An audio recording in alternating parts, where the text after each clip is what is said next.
Olá, meus queridos e minhas queridas. Sejam muito bem-vindos e muito bem-vindas a mais uma aula do nosso curso A Razão na Sua Fé. Hoje nos encontramos para conversar sobre um dos gênios da escolástica.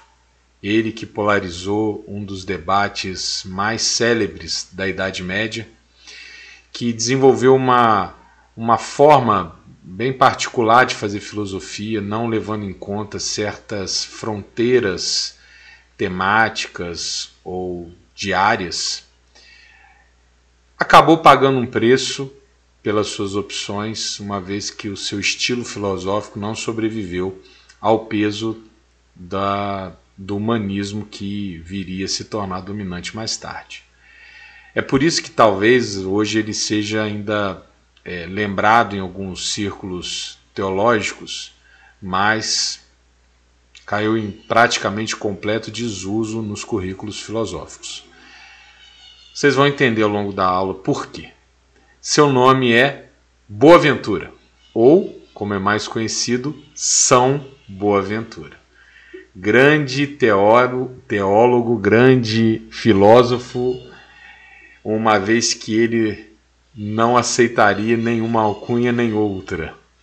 E você vai saber por que daqui a pouco. Bom, para a nossa bibliografia, eu já começo aqui chamando a atenção para aquela obra que vai nos guiar aqui no nosso raciocínio, que é o Itinerário da Mente para Deus, escrito de São Boaventura. Bom texto, vale a pena conhecer, adquirir, com certeza, além de bem denso na temática, bastante edificante na forma da exposição. Ele é que vai nos orientar no percurso de hoje. E junto com ele temos aí os nossos manuais de sempre, que vão ajudando a gente a abrir um pouco, né, o foco, também para poder trazer algumas contextualizações, algumas circunscrições, no caso também algumas temáticas que não são tratadas diretamente na obra guia. A bibliografia completa está aqui na descrição do vídeo, como de costume, espaço que eu também reservo para, se necessário for, fazer alguma correção, né? Caso eu cometa um deslize aqui durante a exposição, uma aula de um take só, a gente pode cometer algum erro, e aí eu vou aproveitar esse espaço para não ter que gravar tudo de novo, né? Também queria pedir para vocês aquilo que você está acostumado a fazer, né? Comentar, perguntar, curtir o vídeo, compartilhar com os amigos. Se ainda não é, se inscrever no canal, marcar lá o sininho, enfim, essas coisas que você está habituado a fazer aqui no YouTube. Então, sem mais delongas, vamos para o nosso conteúdo. Como é de praxe, começamos aqui por uma contextualização. E no caso hoje eu trago à baila um tema que faz todo sentido quando se discute São Boaventura e o debate no qual ele se envolveu. Estou me referindo às ordens religiosas. No caso, eu não quero falar das ordens religiosas em si, mas a sua relação com a filosofia. Mas o que vem a ser a ordem religiosa? No caso católico, é uma instituição de vida consagrada, caracterizada por seus membros fazerem votos conforme o carisma do seu fundador. Então, basicamente, a ordem religiosa seria um segmento da Igreja Católica que congrega, que junta, né, pessoas que pensam mais ou menos parecido dentro daquilo que seria, digamos, os princípios gerais do catolicismo. Então seria a pluralidade, diversidade em meio à unidade do catolicismo. Cada qual adota pontos de vista distintos sobre a fé e a atividade clerical, tornando-se uma eficiente maneira de associar diversidade e unidade dentro do catolicismo. Então, muitos se questionam, né, como que o catolicismo ele sobreviveu intacto praticamente, né, único, né, forte, durante, podemos colocar aí os 1000 anos que caracterizam a Idade Média. Pensando aí desde o concílio de Constantinopla ali, e até a Reforma Protestante, basicamente a Igreja Católica não sofreu nenhum golpe que pudesse fragmentá-la, a não ser a cisma do Oriente, né, que foi a divisão com o que viria a ser a Igreja Ortodoxa, mas que já trazia elementos de ruptura já desde a origem. Mas se tratando da Europa Ocidental, a Igreja Católica ela manteve-se única durante 1000 anos. Só a Reforma Protestante questionou essa unidade. Isso tem muito a ver com essa capacidade da Igreja Católica de comportar em seu interior a diversidade. Haviam linhas teológicas, haviam perspectivas de atividade clerical bastante distintas. E as ordens elas cumpriam o papel justamente de agregar, né, aqueles que pensavam parecido, né, e que em alguma dimensão tinham divergência com outros católicos. Então as ordens elas eram justamente essa agremiação que garantia a pluralidade no interior do catolicismo. Então, portanto, responde muito, né, ao desafio da manutenção da unidade. Durante a Idade Média, várias ordens religiosas católicas surgiram e desempenharam um papel significativo na vida religiosa e social da época. Aqui eu quero destacar apenas 2 ordens, porque, como eu disse, o meu problema aqui não é falar da ordem em si, nem listá-la, nem exaurir essa discussão, porque ela foge completamente ao propósito do curso. Mas eu quero aqui abordar na perspectiva da filosofia.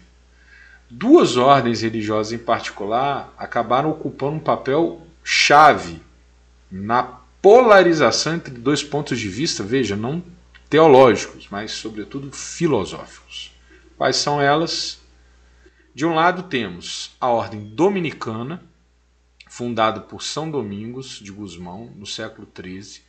Era conhecida por sua dedicação à pregação e à busca do conhecimento. Os dominicanos eram conhecidos como cães do Senhor e eram ativos na pregação contra as heresias. Essa é a primeira ordem que eu quero chamar a atenção. Os dominicanos, eles buscam, né, a essência dos primeiros apologistas nessa perspectiva de acampo para lutar em favor da fé e do dogma católico.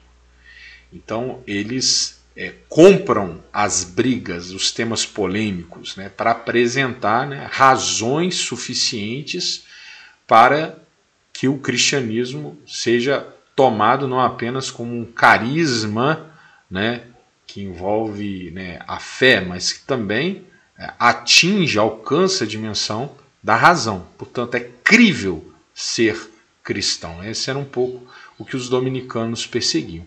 E para isso eles usaram fartamente da filosofia. E particularmente um dominicano se tornou o filósofo mais célebre do período medieval, que é o nosso querido São Tomás de Aquino, que nós já estudamos na aula anterior. Do lado dos dominicanos, nós temos os franciscanos. Fundada por São Francisco de Assis, no século XIII também, era conhecida por sua ênfase na pobreza, simplicidade e serviço aos pobres.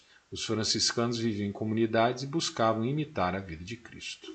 Muito mais conhecidos, muito mais famosos do que os dominicanos, os franciscanos, eles representavam uma busca, digamos, pela postura cristã original. Faziam uma espécie de crítica a uma certa suntuosidade que havia dominado o clero. E para isso eles se despiam dos bens materiais e iam viver com o povo da maneira mais humilde possível. Os franciscanos, eles quase representaram um movimento de contestação e ruptura com o catolicismo. Mas como eu disse anteriormente, a Igreja, a instituição católica, ela foi muito sábia em poder agregar a diversidade em seu interior. Na verdade, a ideia de unidade cristã ela era muito forte no período medieval. Então, conceber a ideia de uma igreja, de uma religião apartada da autoridade papal era um pouco inconcebível. Então, os franciscanos, embora fossem muito diferentes e até posso dizer críticos da postura do clero mais suntuoso, enriquecido, endinheirado, eles ainda assim se reconheciam como membros da mesma igreja.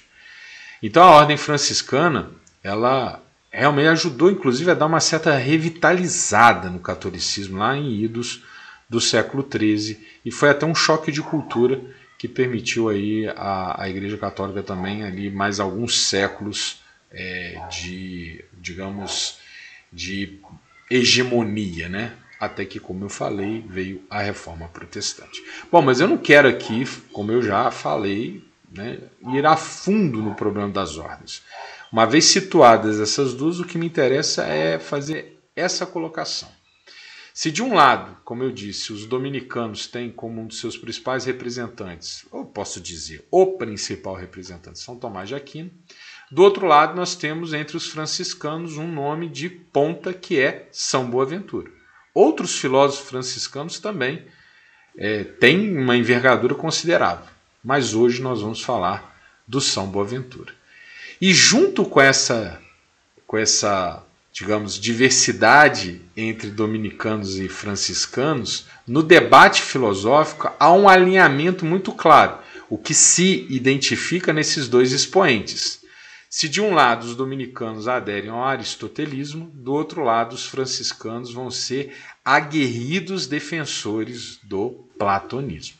Como vimos na aula passada, Aristóteles durante muito tempo ficou no limbo em se tratando de Europa, praticamente desconhecido, senão sua obra Organon, graças em grande medida à ação de Boécio, que conseguiu traduzir essa obra e preservá-la nos círculos intelectuais europeus. O fato é que, durante a maior parte do tempo, Platão foi dominante. Desde os primeiros apologistas, desde Justino Marte, Platão foi o grande filósofo grego lido pelos católicos. É verdade que quando Aristóteles aparece, ele é explosivo, ele vem com tudo. Mas Platão também mantém ainda os seus aderentes. E São Boaventura nós podemos dizer que representa bem a contraparte do debate pró-Aristóteles. Se São Tomás e os dominicanos o canonizaram, São Boaventura é um daqueles que vai criticar frontalmente o estilo de pensamento aristotélico.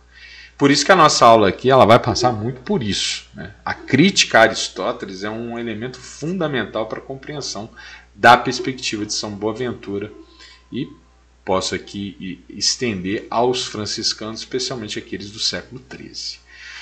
Muito bem. Agora, qual era a divergência, né? Qual era a divergência de fundo entre platônicos e aristotélicos nesse ponto século XIII que nós vamos aqui abordar? Os cristãos foram bem-sucedidos em adequar as perspectivas clássicas ao monoteísmo bíblico. De fato, haviam, tanto em Platão quanto em Aristóteles, posições racionais que apontam para a existência de Deus. Isso é um pouco o tônus do nosso curso, né? Eu fiz questão de trazer a temática por essa perspectiva. Nós podemos abordar Platão em N variáveis, Aristóteles a mesma coisa, mas o que nós fizemos aqui na aula de ambos e dali para frente?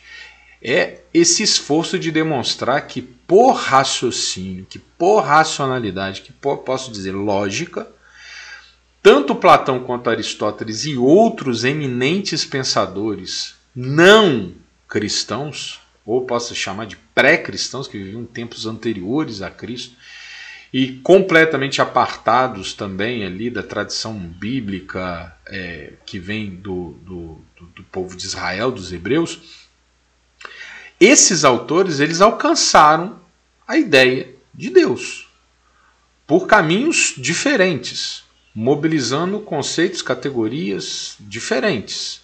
Eles encontraram, quando confrontados aquelas perguntas mais fundamentais sobre a existência e sobre o funcionamento de tudo que há, eles encontraram Deus. Xenófilo, Parmênides, Aristóteles, Platão e tantos outros.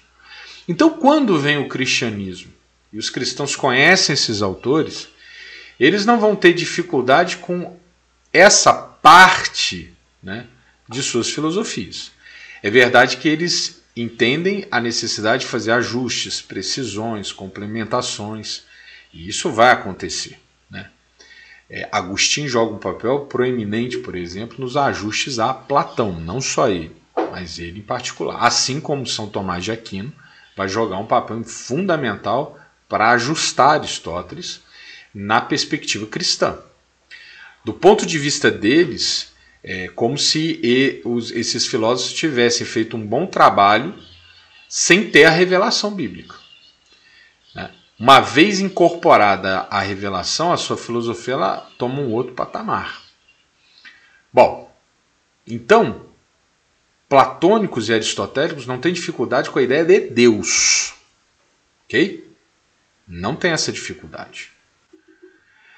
O que os filósofos a partir da patrística fizeram foi ajustar e retocar o pensamento dos grandes gregos, incorporando aspectos revelacionais.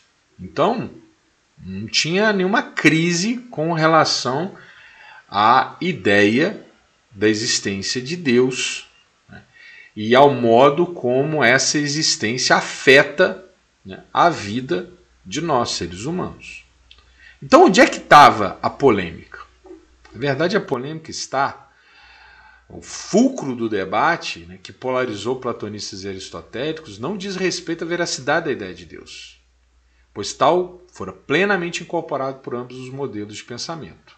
Não se trata de afirmar ou negar a existência de Deus, mas de determinar seu lugar no funcionamento do universo. É isso que colocou platônicos e aristotélicos em campos opostos. Não é a existência de Deus ou como a existência de Deus afeta a vida espiritual, mas é como que Deus atua na regência do universo. Então, de um lado, Platão, sob a leitura de Agostinho, tem uma perspectiva de que Deus inicia e governa o mundo. As essências estão na mente de Deus. Cada coisa do mundo emana de sua vontade. Então, pegando Platão, passando pela peneira de Agostinho, nós vemos um Deus que tanto inicia, cria, quanto rege o mundo. Aqui a temática forte é a da providência. Deus atua, intervém. Agora, do ponto de vista aristotélico, sob a leitura de Averroes, Deus inicia e se desprende. As essências estão no mundo e o mundo pode ser explicado por ele mesmo ou nele mesmo. Entende a diferença? Então, de um lado, Platão, pela leitura de Agostinho, concebe a ideia de Deus como sendo, para colocar aqui a categoria aristotélica, o motor e o regente do universo. Deus está aí. Já do ponto de vista de Aristóteles, que passa pela peneira de Averroes, importante dizer isso, que é aquele que vai fazer essa associação do monoteísmo, embora não cristão, né, mas essa ideia do Deus criador e etc., até posso dizer do Velho Testamento, enfim, esse Deus teísta que nós conhecemos. Por outro lado, ele vai ficar mais com Aristóteles nesse aspecto, de que Deus de fato inicia, mas Deus não rege. Deus cria as coisas, mas a partir do momento que elas são criadas, elas passam a ter razão nelas mesmas. Então, se as coisas têm razão nelas mesmas, elas podem ser compreendidas em si. Olha as implicações. Na perspectiva de Agostinho, eu só posso encontrar a razão de ser das coisas se eu olhar para Deus. Do ponto de vista de Averroes, eu posso encontrar a razão das coisas olhando para elas mesmas. Deus criou, é fato. Ele essencializou tudo.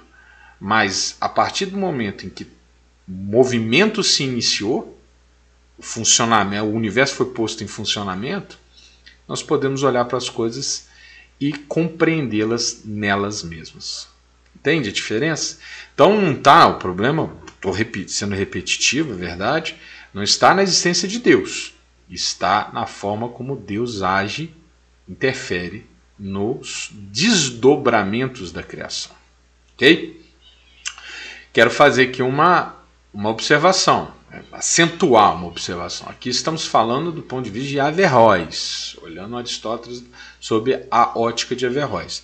São Tomás de Aquino fará vários ajustes ao aristotelismo, afastando essa ideia, essa relação fria, criador-criatura. Mas veja que a polêmica instalada na Europa não foi, no primeiro momento, contra Aquino, foi contra a maneira como Aristóteles vinha sendo trazido pela pena de Averroes. Bom, falando aqui do lado platonista, o primeiro nome de destaque que a gente não pode deixar de citar é Alexandre de Reios.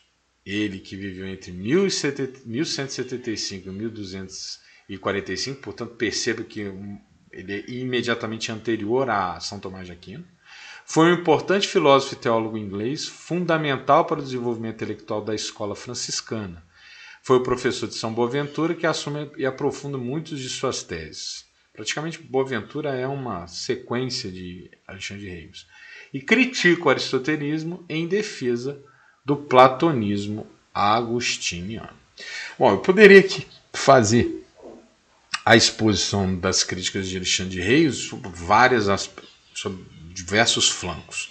Mas duas críticas são as mais contundentes, eu posso dizer.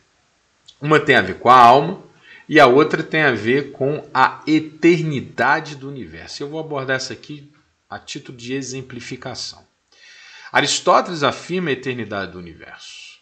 A razão leva a crer que o universo não teve início nem fim, pois qualquer categoria que remonte a tempo diz respeito a tempo. Não há antes do tempo nem depois do tempo. Lembrando aqui da aula de Aristóteles, nós abordamos essa temática. Até eu fiz aqui um ajuste que vou até repetir um pouquinho mais à frente. Mas pegando assim, Aristóteles cru, Aristóteles faz a seguinte afirmação: o universo ele tem que ser eterno. Por quê? Porque nós não podemos falar sobre origem de algo relacionado a tempo. Ou seja, melhor dizendo, tempo não pode admitir um antes, porque antes é tempo. Eu não posso falar de antes do tempo, porque quando eu falar a palavra antes, eu já estou falando de tempo. Então, antes do tempo não faz sentido. Da mesma maneira que é impossível falar depois do tempo. Então, a concepção de eternidade, que as coisas sempre existiram, ela é forte em Aristóteles e uma consequência lógica. Antes é tempo, então sempre eu vou falar antes do tempo, que é antes do tempo, que é antes do tempo, que é antes do tempo, então eu estou falando de tempo. Então, em cima da afirmação de Aristóteles, vem três posições. Quando esse tema aparece, três posições se sacralizam até Reios vir com uma quarta. Primeira, Aristóteles está correto e o universo só pode ser eterno. Existe razão em afirmar ser eterno ou não. Embora a razão aponte para a eternidade, a fé diz o contrário, então acredita-se em algo não racional. Percebe? Três posições. Uma posição adere à perspectiva de Aristóteles, é o que Averroes fez. O universo é eterno. Ponto. Outra meio que foge do assunto. Pode ser, pode não ser, não sei, talvez. E a terceira? Essa daqui é forte no meio cristão. Não é possível afirmar a eternidade do universo. Ainda que a razão esteja ao lado de Aristóteles, as escrituras, elas dizem o contrário. Porque Deus criou. Se Deus criou, só Deus habita a eternidade. Todo o resto, inclusive o universo, começou. O tempo teve início por ação de Deus operando da eternidade. Compreende?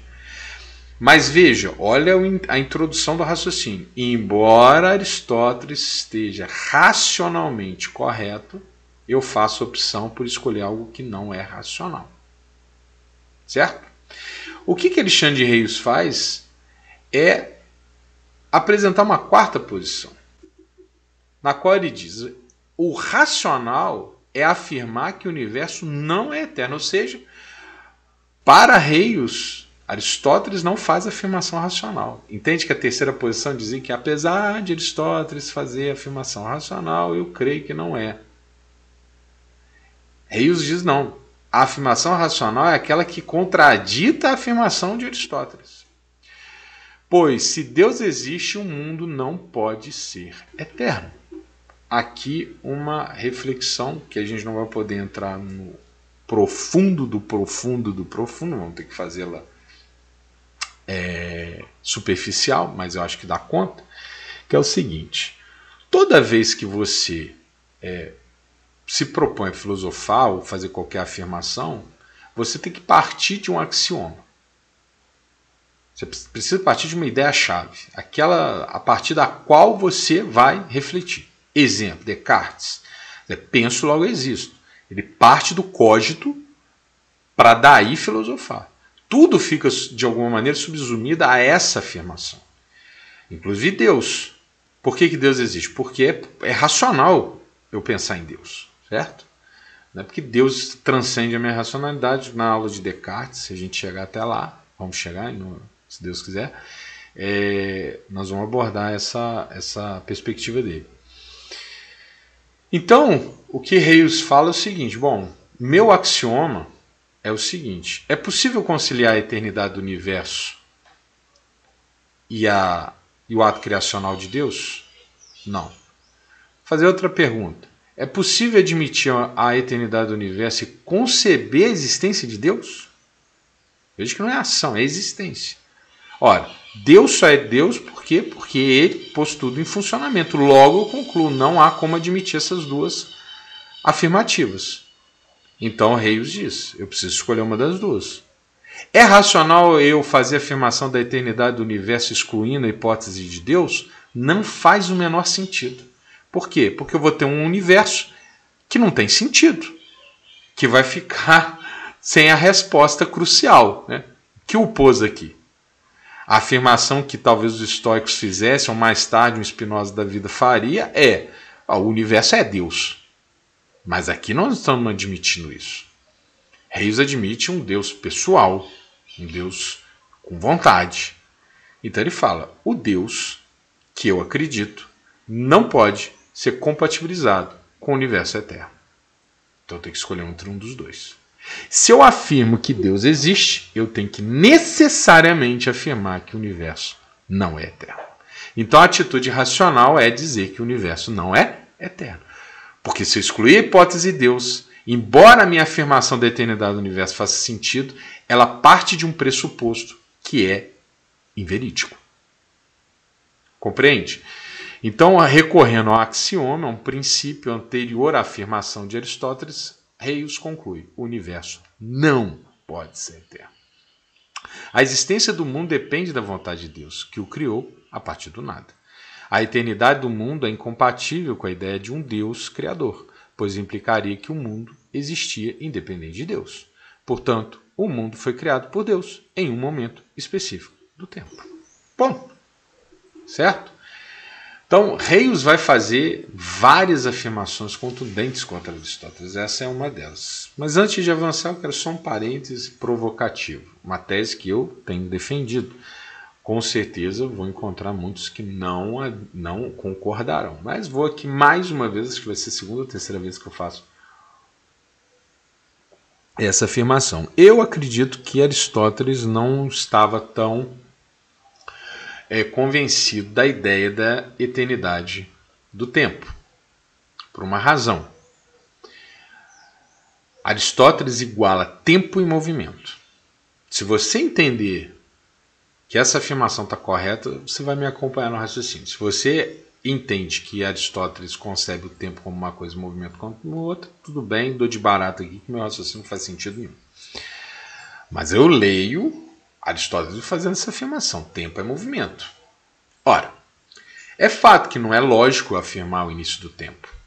Por quê? Pelas razões que Aristóteles fala: o antes e o depois são categorias de tempo. Eu ficaria preso um problema sem solução. Certo? Mas se eu igualo tempo e movimento, na falta de uma categoria que venha substituir o antes e o depois no tratamento do tempo, eu posso muito bem passar no entendimento do movimento a ter uma compreensão de início do tempo. Como assim? Eu não posso falar de antes do tempo, mas eu posso falar de antes do movimento. O motor imóvel bota tudo em movimento. O que estava estático passa a se mover. Ora, se tempo é movimento, o ato de movimentar o que estava imóvel pode ser igualado ao ato do início do tempo. Eu não uso uma categoria de tempo para falar do início do tempo, mas eu uso uma categoria que faz todo sentido para aquilo que é o sinônimo de tempo. Entende? Eu faço aqui um jogo de, digamos, uma dança de categorias. E aí faz todo sentido se eu disser tempo é movimento, tempo não se admite categorias temporais para explicar sua origem. Mas tempo, que é sinônimo de movimento, que é sinônimo de tempo, esse admite sim o seu início. Logo, eu estou, ao afirmar o início do movimento, afirmando o início do tempo. Meu ponto de vista, não precisam concordar, mas é uma saída para o imbróglio do tempo eterno de Aristóteles. E, consequentemente, admite-se, portanto, uma sinergia entre a ideia de Deus Criador e o modelo de movimento de Aristóteles, que tem implicações na origem do tempo. Muito bem. Outro aspecto que é importante para entender que São Boaventura, então falamos da crítica a Aristóteles, exemplifiquei, nós vamos falar de outras críticas a Aristóteles quando a gente for falar quando a nossa aula avançar. Não é só essa, tem outras. Okay? Mas uma outra coisa que é muito importante para entender a perspectiva de São Boaventura, para entender o itinerário da mente para Deus, é compreender a teoria da iluminação, tal como foi elaborada por Santo Agostinho. Um tema que nós não tratamos na aula de Santo Agostinho, ficou um monte de coisa de Santo Agostinho para fora. E olha que foi uma aula enorme, porque Agostinho é gigante, né? A gente teve, aliás, todos os autores, imagina Aquino, é inesgotável, né? Então a gente faz recortes. Então, por exemplo, a teoria da iluminação, assim como a ideia de pessoa, ficou fora. Não abordei em Santo Agostinho, mas já imaginando que em alguma hora a gente ia poder trazer, né, essa temática à baila. E chegou o momento. Para Santo Agostinho, opa, deu bug aqui na câmera. A finalidade do ser humano é ser feliz. A felicidade só pode ser encontrada plenamente em Deus. Logo, o objetivo do ser humano é conhecer Deus. Compreende essa ideia?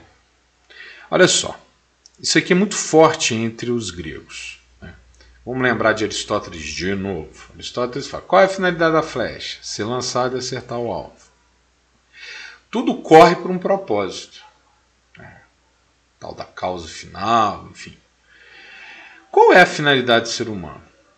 O ser humano ele tem que se realizar, e se realizar é ser feliz, né? É encontrar-se. Para Agostinho, a felicidade, esse ato de se encontrar, é o ato de encontrar Deus. São Boaventura caminha nessas pegadas. Aristóteles vai ter uma outra concepção, ele vai entender o seguinte: entre todos os seres, o que faz o ser humano diferente de todos os demais? A razão. Logo, a felicidade está em quê?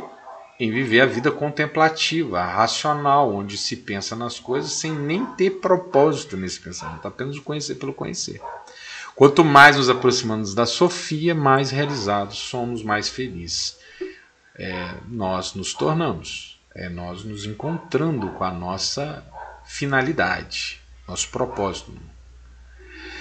Agora, é fácil encontrar Deus? É aí que está o tema da teoria que vai conduzir a teoria da iluminação. Vamos lá. Porém, Deus é inatingível. O intelecto humano é limitado, é incapaz de circunscrever a plenitude de Deus, que é ilimitado. Então, intelecto humano limitado, Deus ilimitado. Somente na eternidade será possível contemplar Deus. Então, como podemos conhecer Deus e encontrar felicidade? Ó, o problema. Vamos lá. Como que eu me realizo? Encontrando Deus. Como que eu me realizo? Entendendo Deus, vendo Deus, né? Captando Deus. Mas Deus não cabe na minha cabeça. Deus é infinito, é ilimitado, e a minha mente é finita, é limitada. Então, como é que eu vou conhecer? Vamos lá. Como que eu vou colocar dentro de uma mala um apartamento? Como eu vou colocar dentro de um guarda-roupa uma fazenda? Então, eu estou fadada a nunca conhecer Deus? É a questão. O Agostinho vai avançando. O ser humano deve buscar se aproximar ao máximo, sem jamais alcançar plenamente tal sabedoria. Por isso, a razão corresponde a um objetivo intermediário. O objetivo intermediário é conhecer o que se pode saber sobre a verdade, porque a verdade é onde encontramos alguns atributos de Deus. Deus afirma, eu sou a verdade. Então vamos lá.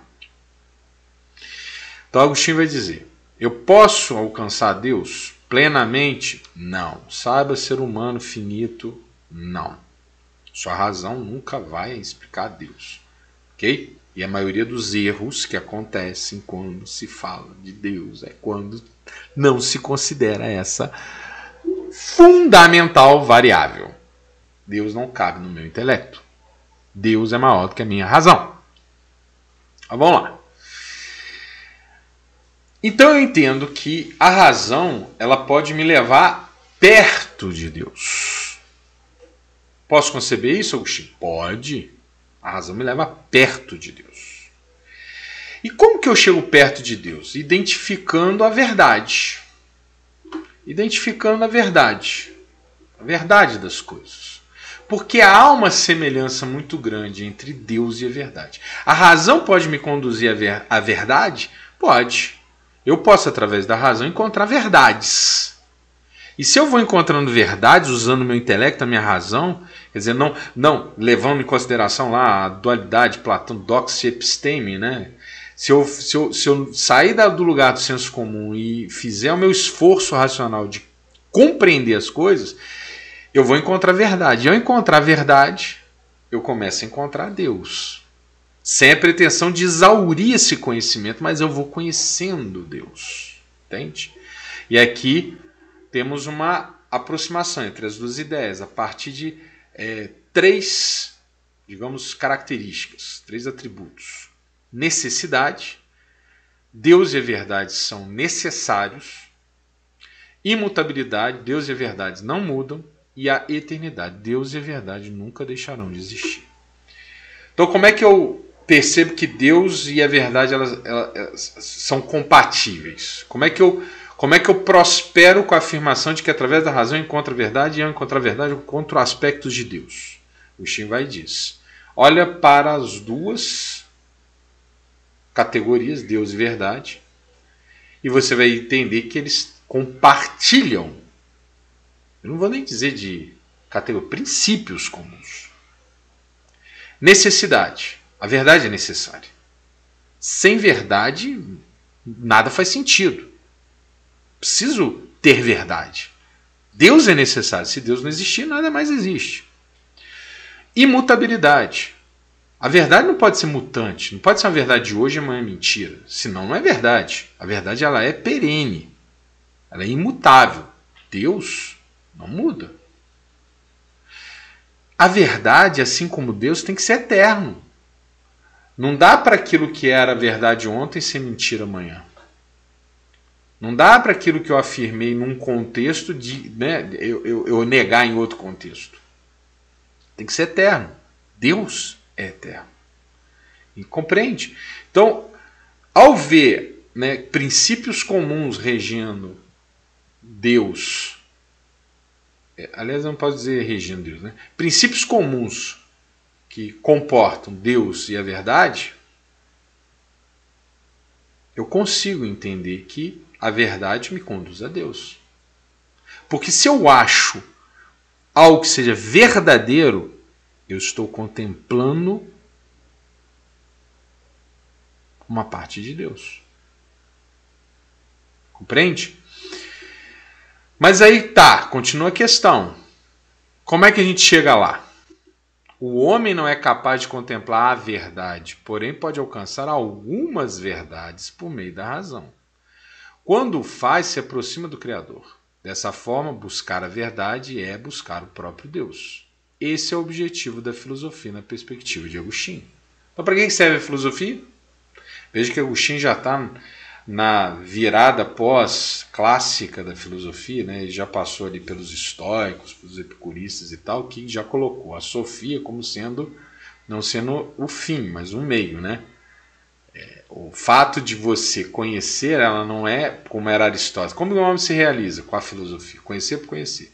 A partir dos estoicos, dos epicuristas, ou seja, dos helenistas, né, a filosofia ela passa a ter um propósito. Para que filosofia? Para ser feliz. Agostinho está dizendo, para que filosofia? Para encontrar Deus. Como que eu encontro Deus?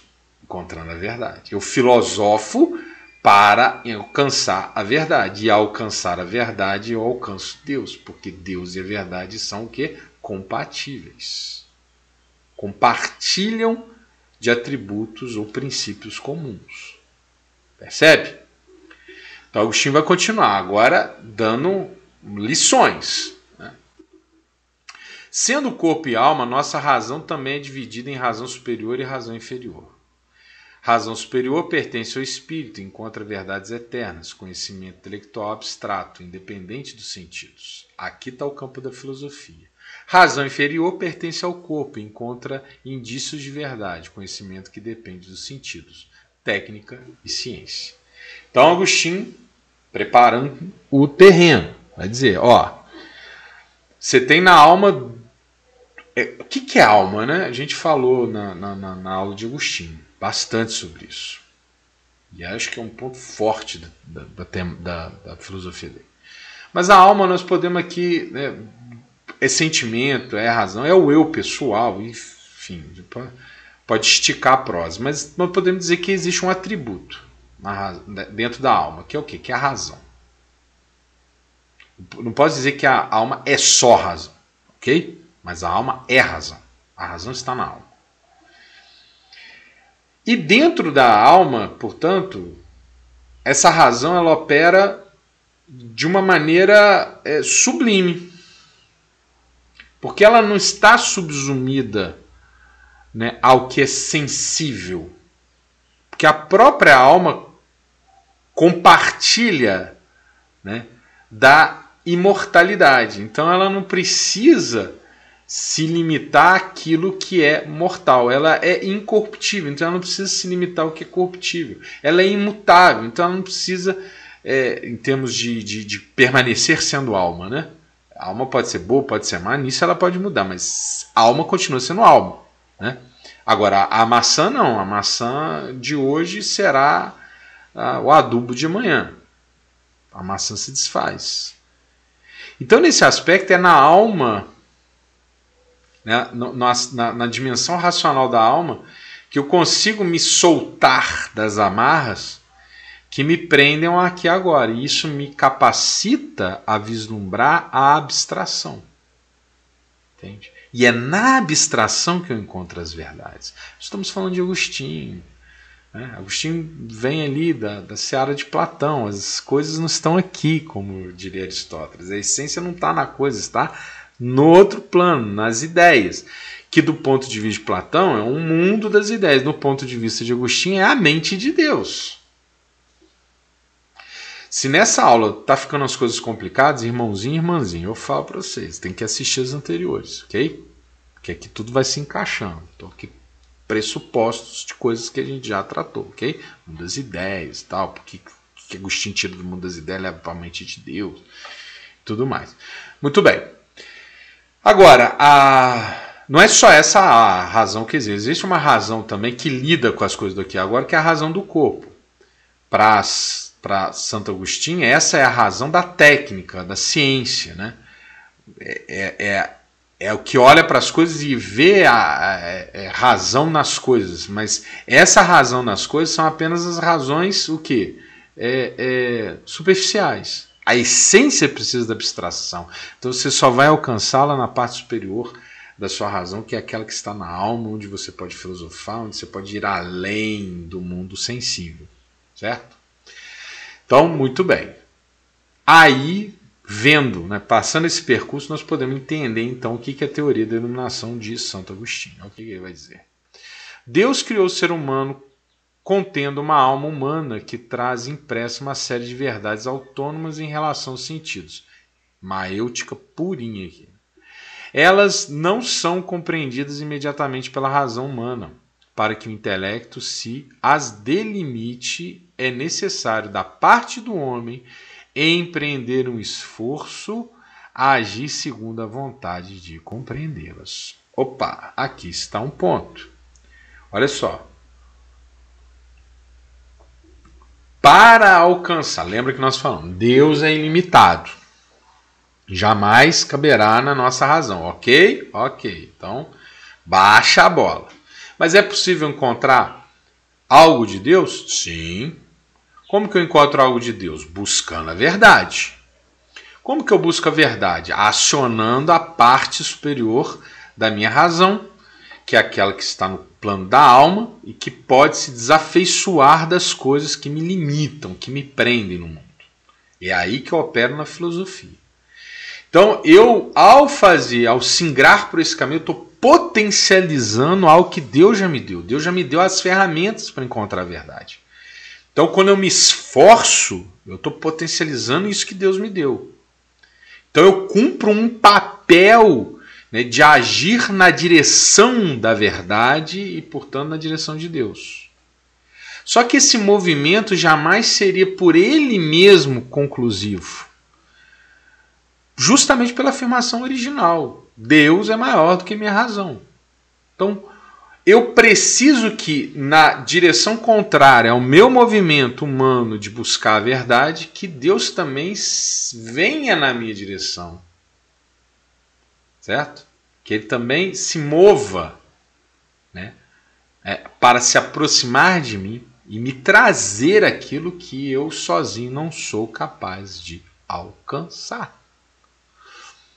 Então,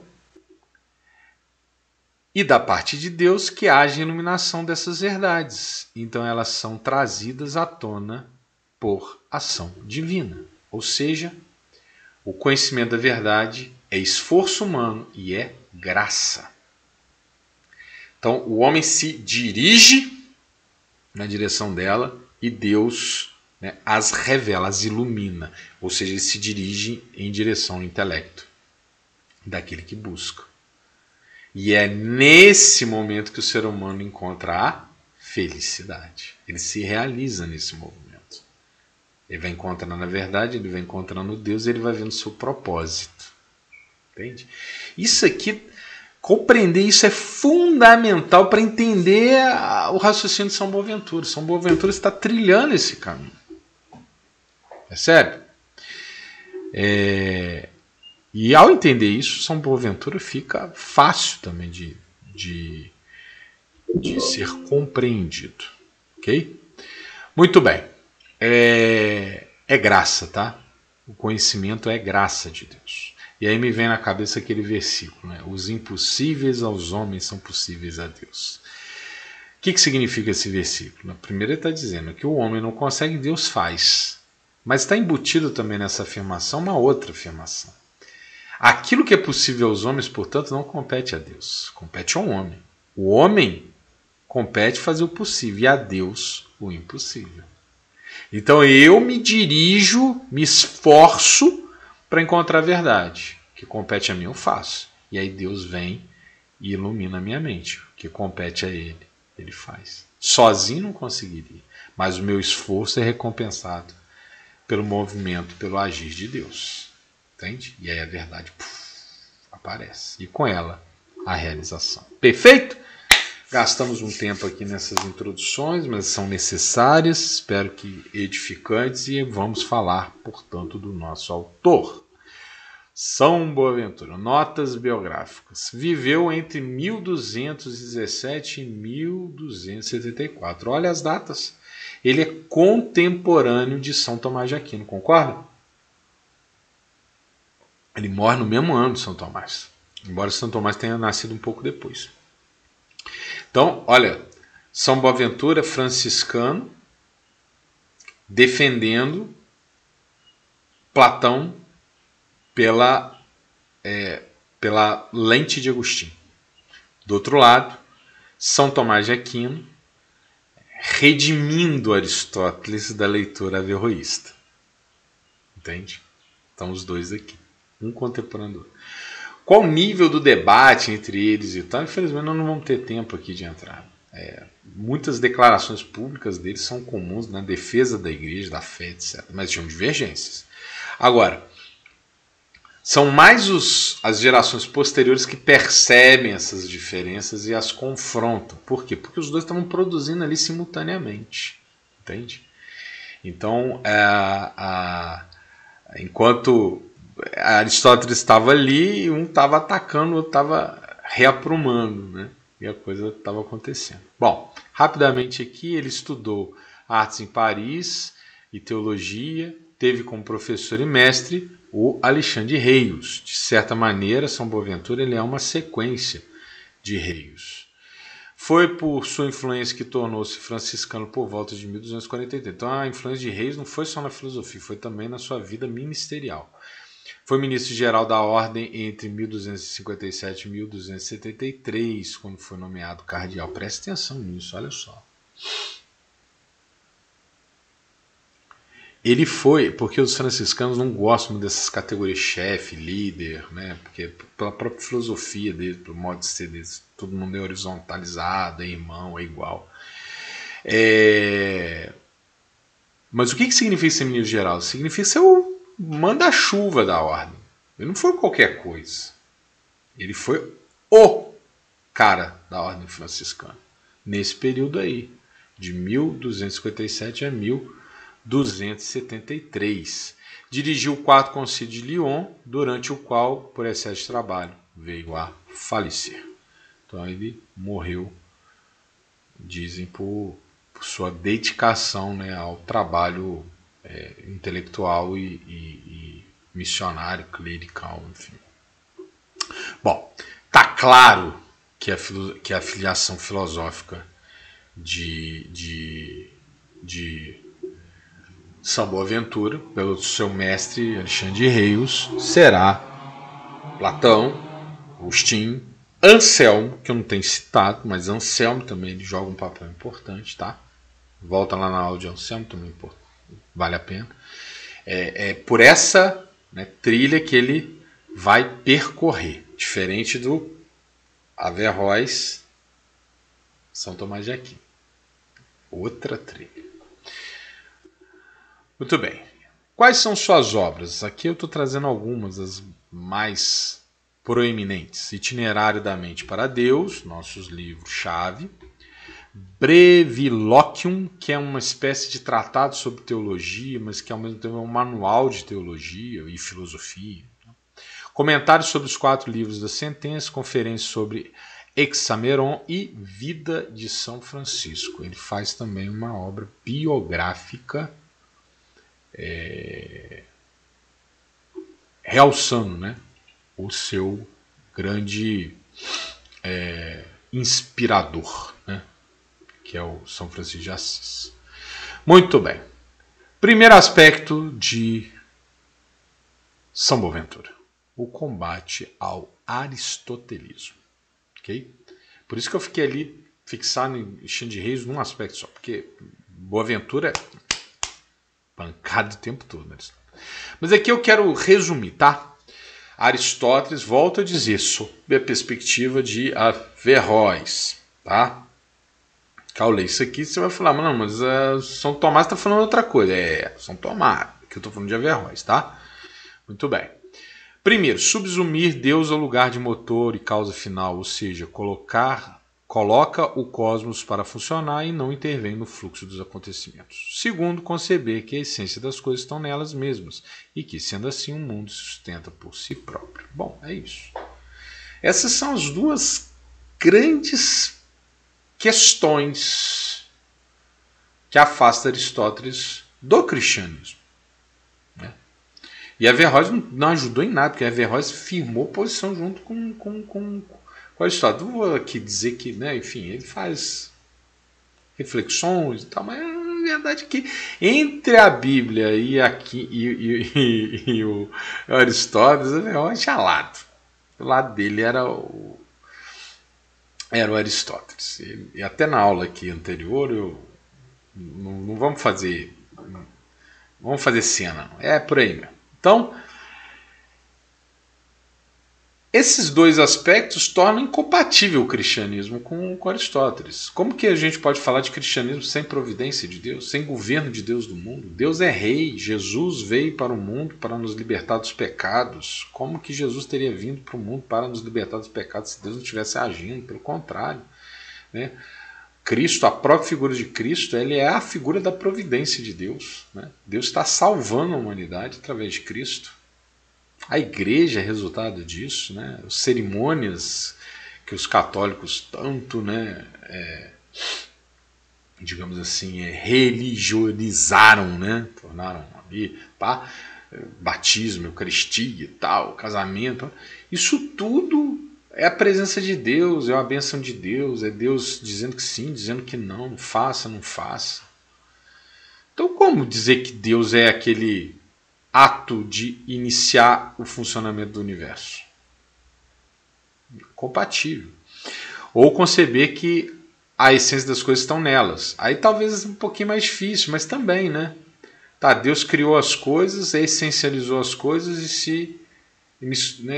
se delimitou. Talvez para o cristão até vá. Talvez se entrar no problema do espírito, aí já vai ficando difícil, né? O espírito ele vem, ele muda, ele transforma, né? A moral. Mas tá, agora, se você botar no debate filosófico platonista / agostiniano, aí não tem compatibilidade. Por quê? Porque a essência das coisas não estão nessa, estão na mente de Deus. No mundo das ideias. Aí é o choque frontal entre Platão e Aristóteles. Né? A grande diferença dos dois é que podemos dizer que uma é entre outras. Embora também os dois tenham muita semelhança. Né? Mas essa é uma diferença, sim, com certeza. Segundo ele, estes fatos geram duas graves consequências. Resulta numa filosofia que acredita poder operar independente de Deus e empobrece a compreensão do mundo, uma vez que se limita a reconhecer apenas o que está plasmado nas coisas sensíveis. Muito bem. Para além de todas as implicações que eu falei, essas duas aqui são realçadas. Ora, se Deus colocou as coisas para funcionar e depois saiu fora, eu não preciso olhar para Deus. Basta eu olhar para as coisas. Eu vou encontrar as mecânicas, as peças, as engrenagens, o sentido, a forma de funcionamento. Está tudo ali. Para um homem como São Boaventura, isso leva a filosofia a um processo de empobrecimento. Por quê? Porque eu só vou olhar para as coisas visíveis e eu não vou conseguir enxergar as coisas etéreas. Aqui eu acho assim, está aquela grande diferença entre o que é filosofar e o que é fazer ciência. Né? Eu posso fazer ciência sem levar em consideração a variável Deus? Claro que sim. Se eu deixei só entender alguma coisa diferente, acho que não, em alguma outra aula, estou aqui me esclarecendo. Um pesquisador que está no laboratório, olhando seu microscópio e entendendo as funções, por exemplo, das organelas celulares, está ali com aquela célula no binóculo, olhando ali o funcionamento do complexo de Golgi, do ribossomo e tal. Ele não precisa falar de Deus ali. Ele vai entender a coisa nela mesma. Ok? Deus entra na equação quando essa pessoa se questiona por que a célula foi criada assim e não de outra maneira. Aí Deus entra na jogada. Mas aqui eu já não estou fazendo ciência. Aqui eu já estou fazendo inferências filosóficas. Certo? Toda vez que eu falo por que estou aqui, por que sou assim, quer dizer, eu posso até ter uma causalidade imediata, certo? Mas quando eu recuo na cadeia de causalidades, buscando aquela causa inicial, aí é Deus. Aí é Deus. Ou você vai substituir Deus por uma outra coisa, mas você vai trabalhar com um axioma absoluto. Entende? Então, economista, tudo no mundo é economia. Aí substituiu Deus pela economia. Ou o historiador, tudo no mundo é história. Né? Gramsci falando, o marxismo é historicismo absoluto. Beleza, está definindo ali que o marxismo opera com Deus, história. Entende? Então, assim, o pesquisador, o investigador que está ali com o microscópio, olhando o funcionamento da célula, não precisa ali falar de Deus. Ele pode falar até como que uma organela lida com a outra, numa relação de causalidade ali micro, ok, faz todo sentido. Ou se ele olhar, que como é que as células elas se reproduzem, como que elas... Então eu vejo lá a célula que surge do processo de meiose. Ok, ali eu estou vendo a causa. Mas se eu fizer o recuo das causas buscando aquela fundamental, ou a causa não causada, bom, Deus. Certo? Então aqui o que o São Boaventura constata é que Aristóteles é útil, sim, se você for produzir ciência. Mas se você quiser fazer filosofia, tira Aristóteles do caminho. Não é com Aristóteles que você vai fazer uma boa filosofia. Aristóteles vai te confundir. Compreende? E para São Boaventura, tudo se concentra no debate sobre a essência das coisas. Por isso eu chamo isso aqui de problema essencial.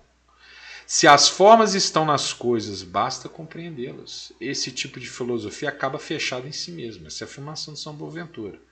O raciocínio fica preso no mundo, ao mundo sensível, incapaz de encontrar a essência transcendente. Empobrece o raciocínio justamente porque a filosofia de Aristóteles fica presa no mundo. Entende?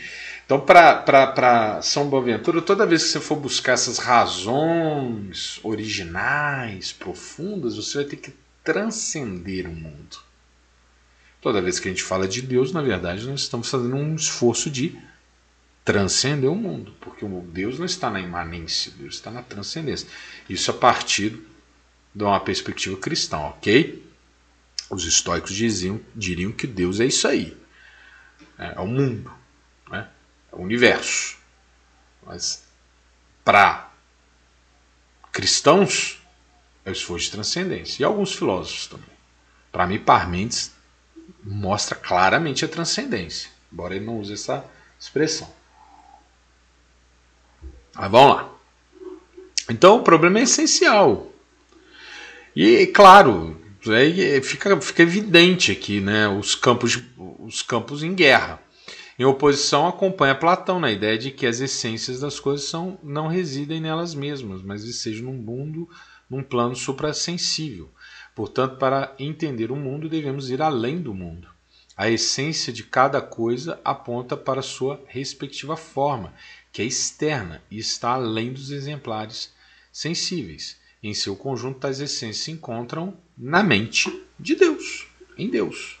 Então, eu só vou encontrar aquilo que essencializa as coisas quando eu sair daqui e buscar a razão de ser em Deus.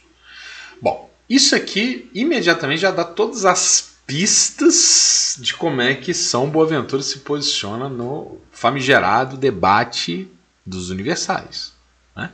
O que é o debate dos universais? Então você não assistiu aula nenhuma. Está começando hoje, certo? O debate dos universais, só para relembrar, é aquela querela, aquela disputa que ocorre durante o período da filosofia escolástica sobre se a essência das coisas está nelas ou está fora delas. Se o que nós temos são conceitos ou essências. Né?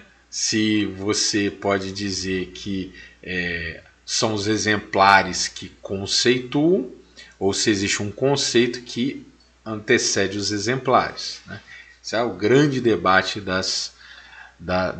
sobre os universais, que perpassa todo o período escolástico. Olha as aulas anteriores que você vai perceber como que esse debate vem se desenvolvendo. E vai continuar aqui para frente também. Bom, mas voltando. São Boaventura se posiciona como? Como? Alguém tem dúvida? Adota a posição realista, ou seja, favorável à existência real concreta dos universais. Na querela dos universais, você defendia a existência real dos universais. Então, a essência das coisas não está nas coisas. Tá? Existe um conceito que antecede aquilo que é verificado. Né? Argumentava que os universais são realidades objetivas que existem nas coisas particulares. Via os universais como princípios imateriais que são apreendidos pela mente humana através da abstração. São formas ou essências compartilhadas por diferentes indivíduos e que são a base para a classificação e a compreensão do mundo. Em resumo, Deus pensou cachorro e plasmou a ideia de cachorro em exemplares distintos de cachorro. Quando eu observo os cachorros, eu vejo essa essência, essa forma, né?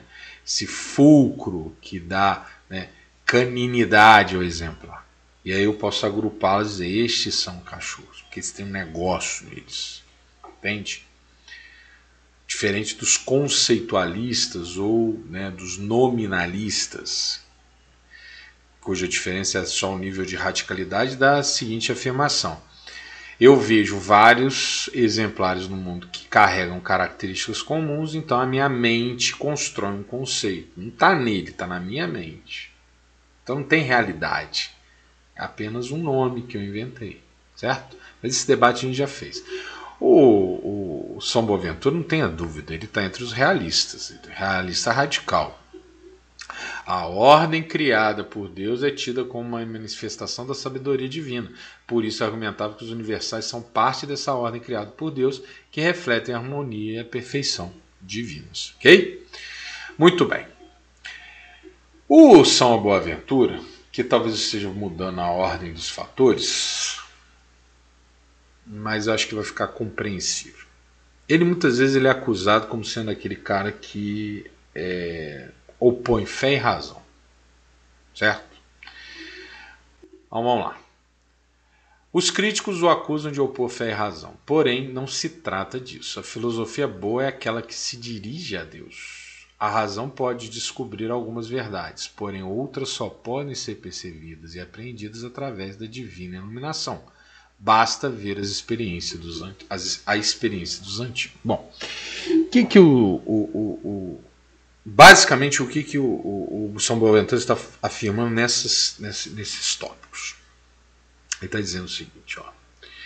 A filosofia boa é aquela que busca ver. Bom, enfim, ele está dentro do quadrado moldado por Agostinho, certo? Acabamos de ver a teoria da iluminação.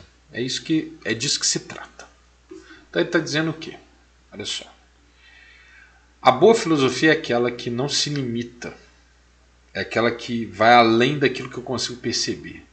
Lembra lá? Acabamos de falar. Ele vai naquela parte superior da alma, né? A razão que é capacitada a ver o abstrato. Né? Então o ser humano, ao buscar a verdade, ele produz a filosofia. A filosofia ela vai, né, sendo essa busca. E portanto, se essa busca é uma busca autêntica, ela se dirige a Deus. Porque Deus é a verdade. Certo?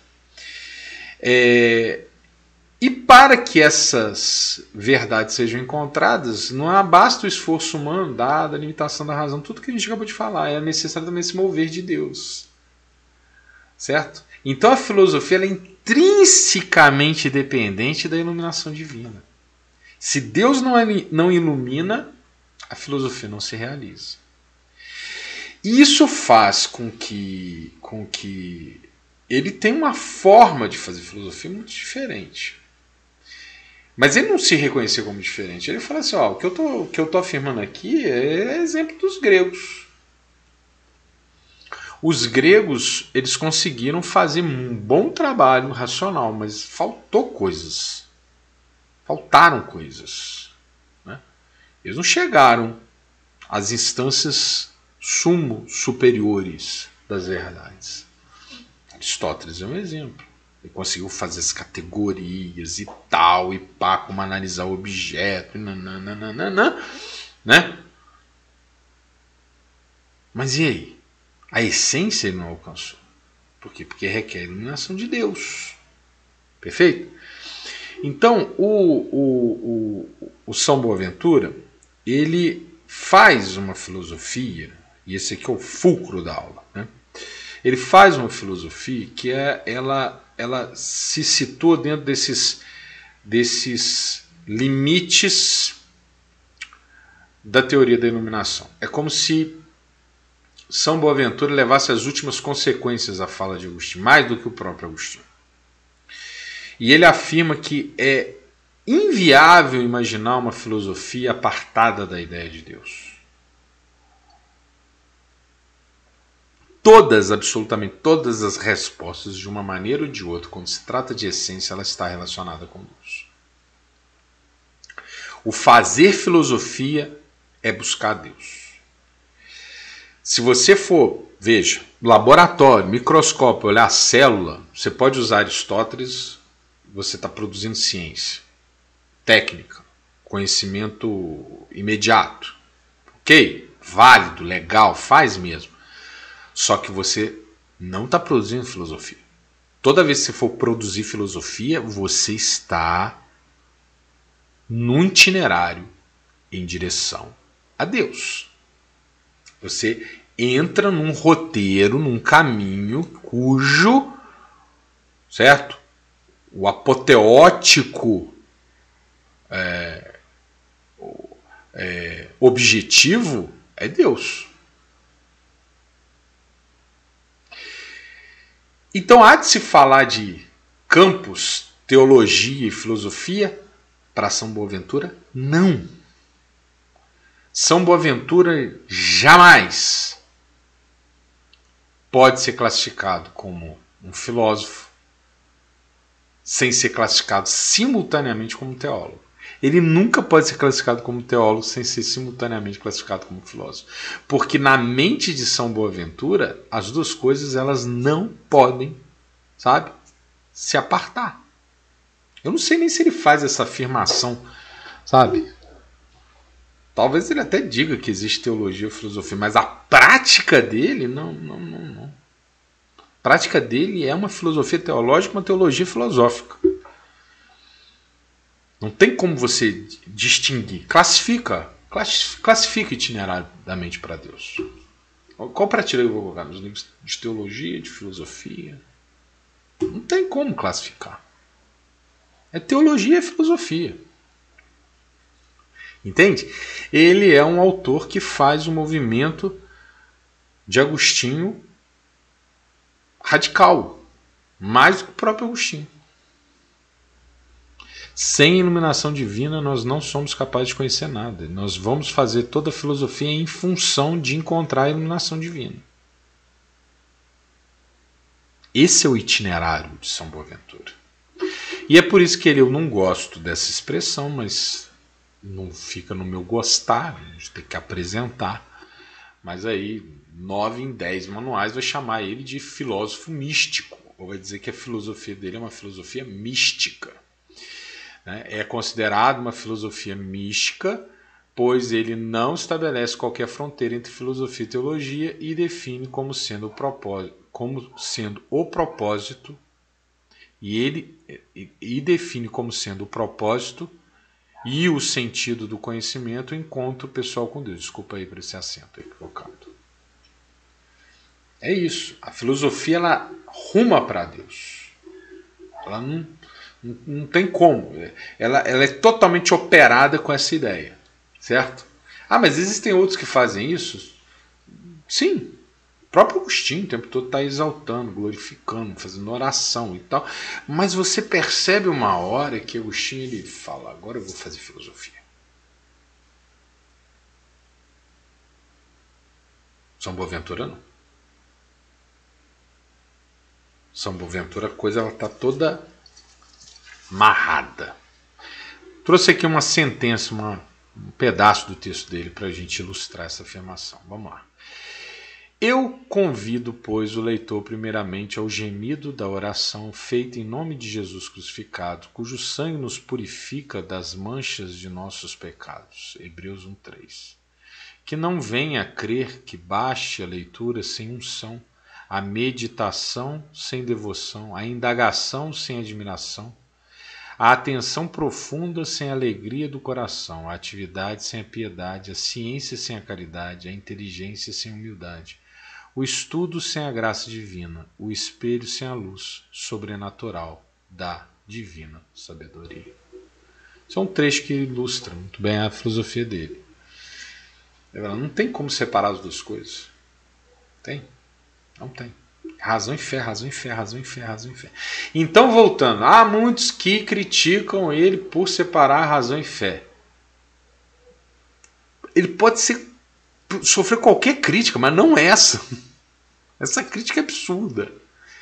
Ele é o que miscui mais radicalmente as duas coisas. Fé e razão estão completamente embaraçadas. Entende? É indigesto para quem não entende a fé como sendo uma categoria mobilizável no ato reflexivo. Mas aí, é questão de preconceito. A ideia que São Boaventura está defendendo é que a minha razão está em função da fé. Está em função da fé. Então não tem separação. Muito bem.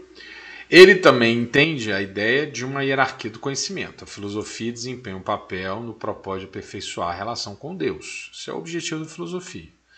Pois ela é a reflexão acerca dessa relação que abarca o saber imanente, conectando-o ao transcendente. A filosofia que consegue conectar o mundo transcendente ao imanente, ou seja, o ponto em que Deus opera aquele que nós estamos. A base da filosofia encontra-se as ciências, que são por ela governadas. Importante. Isso eu não tinha falado. Para ele, para São Boaventura, as ciências elas são governadas pela filosofia. Isso tem uma razão muito fácil de entender. Por quê? Porque na filosofia estão os axiomas, estão os princípios.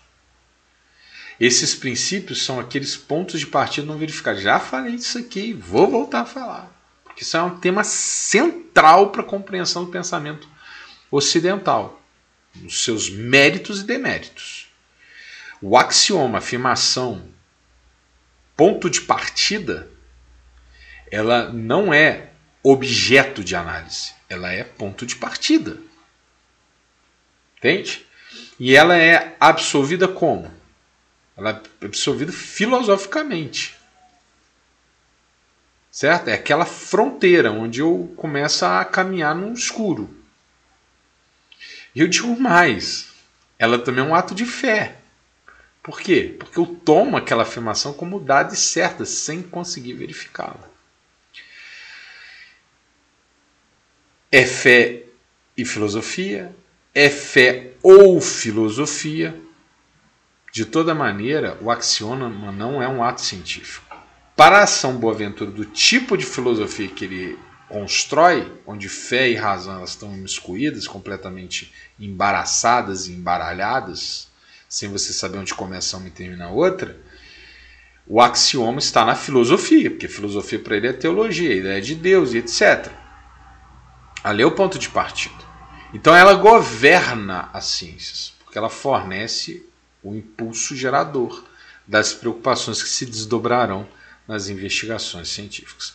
Parênteses, é claro que ciências aqui no contexto da Idade Média não é o conceito moderno de ciência, né?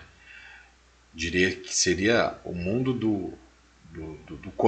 o campo do conhecimento das coisas plasmadas na realidade, que às vezes é técnica, às vezes é ciência, enfim, é aquilo que não é o conhecimento sublime, né? Enfim, vamos ter a oportunidade de falar sobre essa diferença de ciência no passado e no presente, ok? Olha que coisa interessante aqui. Não vê sentido em compreender as coisas nelas mesmas, só faz sentido conhecer se for para ser levado e conduzido às razões mais profundas e às causas mais fundamentais. Por isso, para ele, o raciocínio segue esse roteiro: das coisas concretas da metafísica e da metafísica a Deus. Percebe como que a filosofia e a teologia estão, certo? Todas que embaralhadas? Coisa concreta, metafísica, teologia. Esse é o processo da filosofia. Muito bem. 3 conceitos são fundamentais em São Boaventura, sem os quais a gente não consegue entender muito bem o que ele está falando, ok? 3 conceitos. Vocês vão ver que mais uma vez embaralha tudo, teologia com filosofia, mais uma vez. Olha que interessante. Exemplarismo, vestígios de Deus e trindade. Tá? São 3 conceitos-chave para entender o São Boaventura. Vamos já imediatamente para o exemplarismo. Exemplarismo significa: as coisas sensíveis existem em razão de seus modelos existentes na mente de Deus. Platão, Agostinho, tudo purinho. De seu ponto de vista, ao contrário do aristotelismo, as coisas das mais humildes às mais sofisticadas são livremente elaboradas e desejadas por Deus. Poderia não ter criado, porém criou. O Eterno é um artista que cria aquilo que concebeu. Ok? Exemplarismo. Esse ato de projetar, certo? Algo que não é a coisa, mas vem de fora. Ok? Segundo conceito, vestígios de Deus. Como cada coisa foi criada por Deus, o que vemos no mundo são suas marcas, suas pegadas, suas assinaturas, os vestígios de Deus. Ao perseguir e analisar tais vestígios, encontramos suas razões mais profundas, sua origem transcendente. Então o caminho, lembra que eu falei? O caminho das coisas, metafísica, Deus? Muito bem, é isso aí. Os vestígios é aquilo que a gente encontra nas coisas, certo? Então vamos lá, exemplarismo. A essência vem de Deus. Quando eu olho para as coisas, eu encontro o quê? Eu encontro vestígios, eu encontro pistas de Deus nessas coisas. E na medida em que eu vou aprofundando a análise dessas coisas, eu vou encontrando o quê? A sua relação com Deus. Ok? Deus, para ser assim mais claro, Deus cria tudo com uma finalidade, com uma função, com um propósito. Então quando a gente vai investigando as coisas, encontrando a sua função, o seu propósito, eu estou encontrando, na verdade, a função, o propósito dado por Deus. Entende? Então esse ato de raciocinar sobre as coisas, que vai indo além da coisa propriamente dita, é o caminho, talvez o primeiro passo que eu vou dar no sentido do encontro com Deus, nesse itinerário que São Boaventura nos oferece. Trindade, marca de sua filosofia e conduz a uma divisão trina dos objetos sob a análise. Enxerga imagens da Trindade na obra criada. Dentre outras manifestações trinas, Boaventura concebe 3 dimensões na realidade: física, espiritual e divina. Então, ele tem muito essa coisa. Tudo que ele vai olhando, ele vai vendo Trindade, certo? Vai vendo Trindade. Melodia, ritmo e... Como é que é na música? Melodia. Enfim, ele vai vendo. Tudo no mundo, ele vai vendo Trindade, imagens trinas. como se o 3 fosse um número cabalístico, vamos dizer assim. Ele tá tudo que você vai investigando, você vai vendo 3, 3, 3, 3, né? Tipo, átomo. Ele não conheceu o átomo, tá? Mas estou dando um exemplo aqui porque me falhou o outro exemplo. Harmonia, ritmo e... esqueci lá da música. Mas assim, por exemplo, átomo. Próton, elétron, nêutron. 3. Entende? Então, quando à medida que ele vai investigando as coisas, ele vai vendo 3, 3, 3, 3, 3. E aí ele desdobra aqui, em termos de uma visão mais holística, ou até quase ontológica, ele percebe essas 3 dimensões como sendo uma marca da realidade, né? Uma dimensão física, uma dimensão espiritual e uma dimensão divina. Então vamos lá, começando pela física. O desdobramento da ideia de trindade é a percepção dessas 3 dimensões na composição, na constituição da realidade, ok? Por isso uma certa visão ontológica de São Boaventura. Reconhecia a importância da realidade física e material. Ele acreditava que a criação física é boa e que Deus se revela através dela. Para ele, a natureza é um livro aberto que pode ser lido e interpretado para compreender melhor a realidade divina. Ele via a natureza como um reflexo de Deus e acreditava que a contemplação da criação física poderia iniciar o itinerário que conduz à união com Deus. Ok? Mais uma vez, né? Parte física é uma das dimensões da realidade e em termos do nosso raciocínio, é de onde nós partimos do nosso itinerário em direção a Deus. Então, daí ele vai para a segunda dimensão, espiritual. Acreditava que os seres humanos possuem uma alma imortal, que busca a união com Deus. Aqui ele está usando uma imagem que é muito comum, né, que é essa associação entre espírito e alma, como sendo, não sendo singularidades, mas sendo, duas expressões que definem a rigor a mesma coisa, né? Ele via a experiência mística como uma forma de alcançar essa união espiritual com Deus. Para ele, a busca da verdade e da sabedoria envolve não apenas o conhecimento intelectual, mas também a experiência espiritual e a busca da santidade. Então, a segunda dimensão dele é a espiritual. É aqui que opera, né, o ato de raciocinar. Não está mais na dimensão física. Quando a gente começa a pensar, a gente já sai da dimensão física e já começa a mobilizar as categorias da alma, né? No caso dele aqui, essa dimensão espiritual. E por fim, o plano divino. É a mais elevada e transcendente das 3 dimensões da realidade. Ele acreditava que Deus é o princípio e o fim de todas as coisas e que todas as coisas são chamadas a retornar a Deus. Então, basicamente, o quê?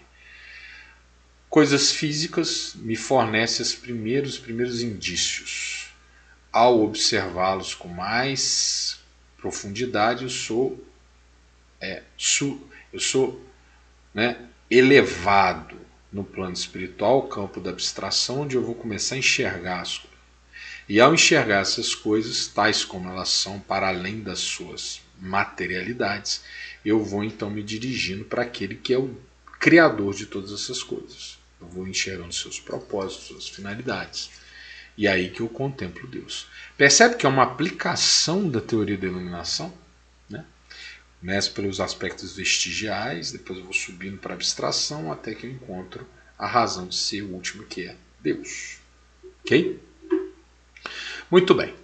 Entendendo esses 3 conceitos e compreendendo as 3 dimensões que derivam, né, de um dos conceitos, que é a perspectiva trinitária de tudo o que há, nós estamos habilitados a fazer aqui uma resenha rápida do itinerário da mente para Deus, que é esse livro aqui que eu estou trazendo como roteiro para a aula de hoje. Então vamos lá. Nesse livro, olha só, ele apresenta uma compreensão ascendente que conduz a mente humana por uma espécie de escada em direção à mente de Deus. Certo? Então qual que é o objetivo do livro? Nós partimos da posição inerte, de seres que não estão preocupados com nada, e iniciamos um percurso que vai nos levar aos fundamentos. Então eu vou ter que, para isso, subir uma escada. Okay? E essa escada é como se fosse, né, esse itinerário, é como se fosse um morro que eu tenho que subir. Né? Tenho que seguir um caminho. Né? No caso, pensando na imagem de uma escada, eu tenho que pisar degrau após degrau para poder alcançar, né, aquilo que seria, digamos, o oposto do meu ato inerte de nada saber, que é o conhecimento absoluto. Certo? Conhecimento absoluto esse que só se realiza plenamente na glória. Né? Mas que enquanto nós estamos aqui é o quê? É um esforço empreendido pelo homem na direção de Deus e que é contemplado pela iluminação divina que vem no sentido oposto, iluminando as verdades e nos fazendo compreendê-las. Então, no itinerário da mente para Deus, explora o caminho espiritual que leva a mente humana a se unir com Deus. A obra é dividida em 6 partes, cada uma representando uma etapa desse itinerário espiritual. Ele aqui faz uma referência aos querubins, porque os 6, né, ele explica porque os 6, os querubins e tal. Pá. E aí ele vai, nesse trecho aqui, nos dizer, ó, as 6 asas do serafim, né, querubim, representam, pois, as 6 iluminações progressivas como escadas. Tem seu ponto de partida no mundo sensível e nos conduzem até Deus. Okay? Ele começa pelo mais simples, né, em direção ao mais sofisticado. Então, como que acontece esse caminho? Né? São 6 degraus, mas que também converge para 3 etapas. Começa pelo mais simples, que é contemplar a sua obra, a obra de Deus, a natureza. Então a gente começa olhando para a natureza. Daí somos levados ao movimento concêntrico, que nos instiga a olhar para dentro de nós, a fim de reconhecer o eu. Neste processo de autoconhecimento, acabamos de vislumbrar algo acima e além, Deus. Então, olha só. Isso aqui é uma relação clássica de sujeito-objeto. Muito legal. Mais tarde nós vamos explorar isso pela pena de outros autores. Mas é como se, ao olhar para o meu objeto, eu entendê-lo até o ponto em que ele me leva a olhar para mim mesmo. E quando eu percebo que para entender o que é externo eu tenho que compreender a mim, eu sou levado ao movimento concêntrico, olhar para dentro de mim, buscando a minha essência para encontrar a essência do outro. Quando eu busco a minha essência, eu percebo que ela é resultado da obra de Deus. Eu encontro Deus em mim quando eu busco o eu mais interior. Entende? Depois nós vamos desenvolver esse raciocínio, mas na epistemologia existe esse debate. Né? O que define o que as coisas são? O objeto ou o observador? Eles vão dizer que é objeto, tem aqueles que vão dizer que é observador. E tem aqueles também que vão dizer que é a interação entre o observador e o objeto. Entende? Aqui a perspectiva de São Boaventura, claro, não manipulando essas categorias epistemológicas, mas ele está dizendo o seguinte: quando eu olho para as coisas, eu sou inexoravelmente conduzido a olhar para mim. Ou seja, quando eu olho para os objetos, eu tenho que observar a mim mesmo. É como se eu dissesse o seguinte: eu estou vendo pássaros. Mas ao olhar para os pássaros, eu percebo que eu estou conceituando esses pássaros. E aí eu me pergunto, por que eu conceituo os pássaros como eu conceituo? Por que eu não conceituo de maneira diferente? Por que eu dou o nome deles de pássaro e não birds? Então, para eu dizer qual o conceito que eu uso, eu tenho que olhar para dentro de mim. Porque de mim que emana, né, o olhar sobre aquele. Por que eu defino-o como animal? Tem algo dentro de mim que me leva a defini-lo como animal, não como pedra. O conceito é meu. A essência está em Deus. Então, quando eu mobilizo o conceito dentro de mim, na verdade eu estou buscando a essência que está em Deus. Então, eu olho para a coisa e eu enxergo a mim mesmo. E quando eu percebo, para encontrar a coisa, eu tenho que olhar para mim, eu aprofundo esse olhar para mim. E eu vou ver o eu espiritual, transcendente, criado por Deus à sua imagem e semelhança. e eu vou perceber então a ação de Deus em mim. E através da ação de Deus em mim, eu sou capaz de perceber a ação de Deus nas coisas. Entende? Esse é o itinerário. Bom, aí ele vai nos dar aqui essa sentença. Segundo esta tríplice maneira de nos elevarmos progressivamente a Deus, a nossa mente possui três principais vias para perceber. Na primeira, olha para as coisas corporais e exteriores, pelo que se chama animalidade ou sensitividade. Na segunda, olha para si mesmo e se chama, por isso, espírito. Na terceira, olha acima de si mesmo e se denomina mente. Percebe? Aí ele vai dizer que esses 6 degraus, eles são ascendentes, né? E eles são a expressão dessas 3 etapas. Os 2 primeiros é quando a gente olha para as coisas, os 2 outros quando a gente olha para nós, e os 2 últimos quando a gente olha para Deus. Certo? Então vamos lá. 6 degraus. O primeiro. Ao observar os seres que compõem o universo, percebemos vestígios do Criador. Primeiro contato puramente sensível descritivo. Ok? Vejo a pedra. Ao buscar o que é a pedra, eu contemplo a essência da pedra. E eu percebo que a essência não está nela, mas está em Deus. Ela tem um propósito no mundo. Ela está ali por algum motivo. Quando eu vou fazendo essas indagações, eu vou vendo os vestígios de Deus naquela pedra. Segundo, ao contemplando, desculpa o erro, já é o terceiro erro, desculpa os erros dos slides. Contemplando o existente, buscamos sua essência, sua potência e pela sua presença. Segundo contato analítico abstrato. Então é isso, né? Olhei para a pedra, primeiro passo.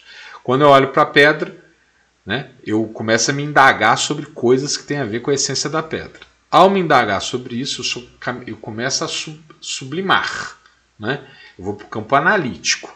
Porque não é estar na pedra, é estar nesse plano superior à pedra. Né? Então eu percorro o segundo degrau. Vejo que os 2 estão no aspecto físico. Né? Muito bem. Aí eu vou para o terceiro. Voltamos os olhos para o observador, não para as coisas observadas no universo. Aqui percebemos a capacidade intelectual do ser humano e quando opera a filosofia.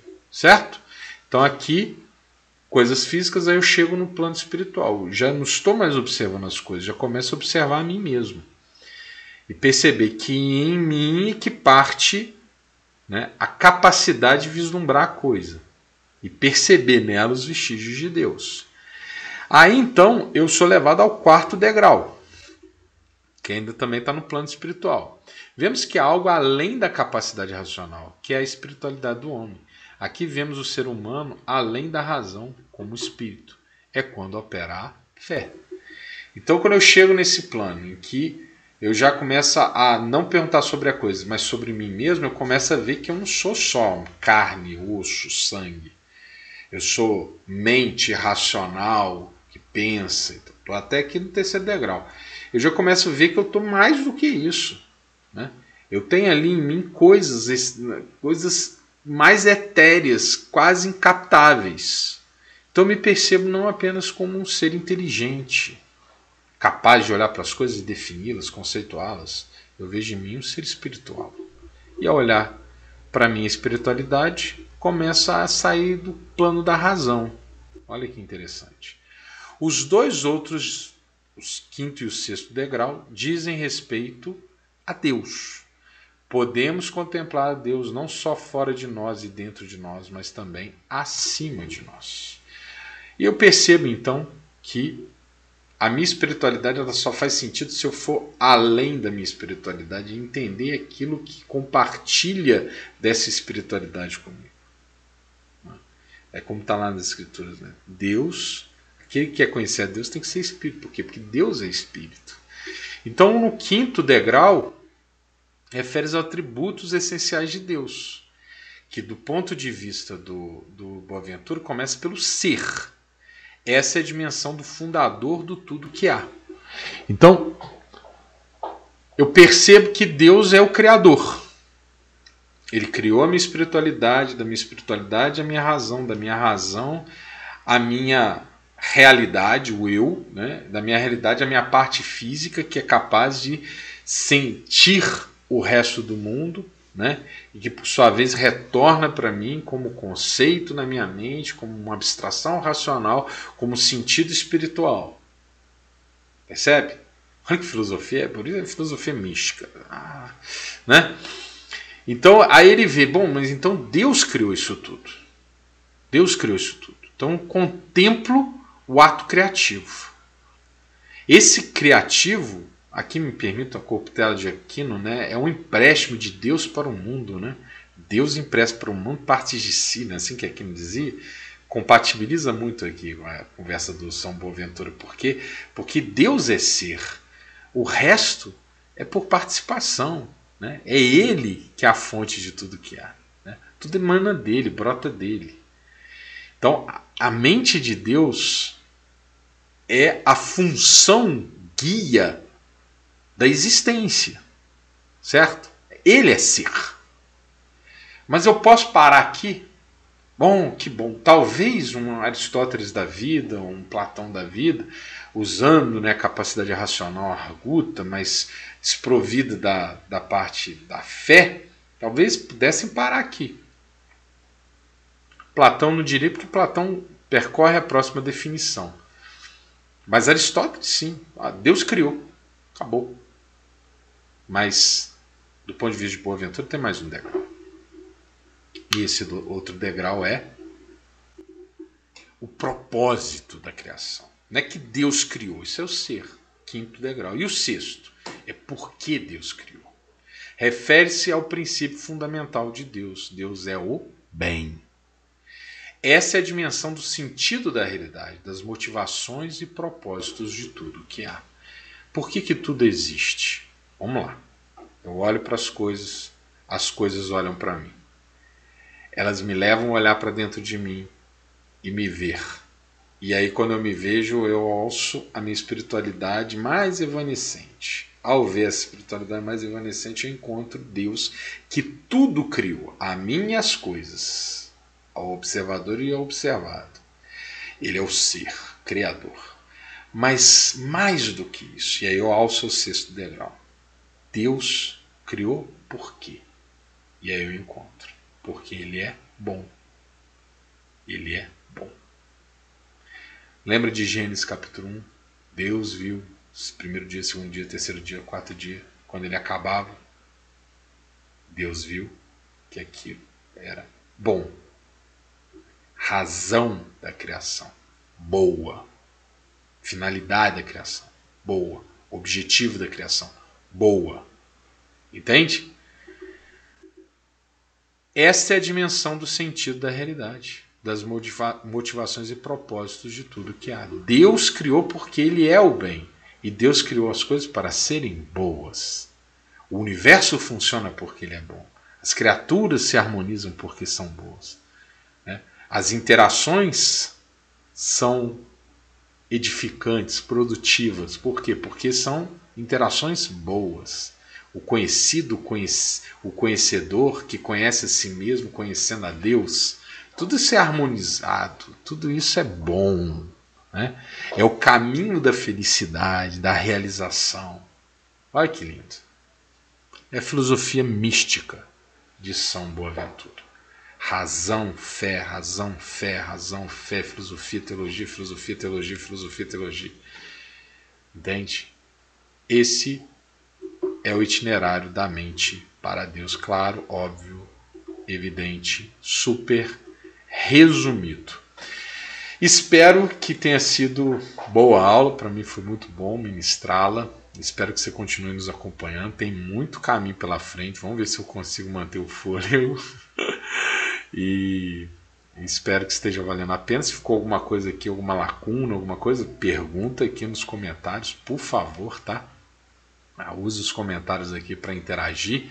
E, no mais, espero que esteja no nosso próximo encontro, tá bom? Grande abraço, fique com Deus, que a paz de Cristo continue governando o teu coração e que a sabedoria de Deus continue dominando a tua mente, tá bom? Forte abraço, fique com Deus.